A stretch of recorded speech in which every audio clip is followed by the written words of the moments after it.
हो गया 4 दिन हो गया रेप एंड मर्डर तो क्या सेक्शन लगा है? सिर्फ 354 306 सेक्शन लगा है। अब तक एफआईआर नहीं दिए। कल इतना धरना करे तो हायर ऑफिशियल डीसीपी आके इंसाफी करतू बोल के बोला। अब जो है अब तक नहीं आया। अब जो है क्योंकि गांव वाले सब मिलके लड़े तो अब जो है दूसरे सेक्शंस मर्डर रेट के सेक्शंस लगाए। ये जो है 376 वगैरह अब लगाए। लगाने के बाद भी अब तक एफआईआर नहीं दिए। मैं एक्सएमपी रह के पुलिस स्टेशन आके दिलाए तो अब मिला वो फैमिली को एफआईआर का कॉपी। यही है एफआईआर का कॉपी। ऐसे काम करे तो बदनाम होते।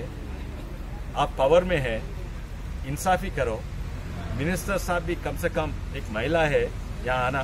महिला के ऊपर रेप और मर्डर हुए तो अब तक नहीं आए और सबको जानते हैं ये खुदकुशी नहीं है, ये रेप एंड मर्डर है करके। हमारे लॉयर साहब है కుమార్ గారు మా లాయర్ ఉన్నారు, వారు కూడా మాట్లాడతారు. నిజంగానే రేప్ అండ్ మర్డర్ అయితే 4 రోజుల తర్వాత ఎఫ్ఐఆర్ కాపీయా మొదలేమిచ్చిండ్రు. మొదలు పెట్టిన సెక్షన్స్ ఏంటి? ఇప్పుడు మేము అందరం ధర్నా చేస్తే ఇప్పుడు rape and murder sections add చేసింది. మా లాయర్ గారు మాట్లాడతారు.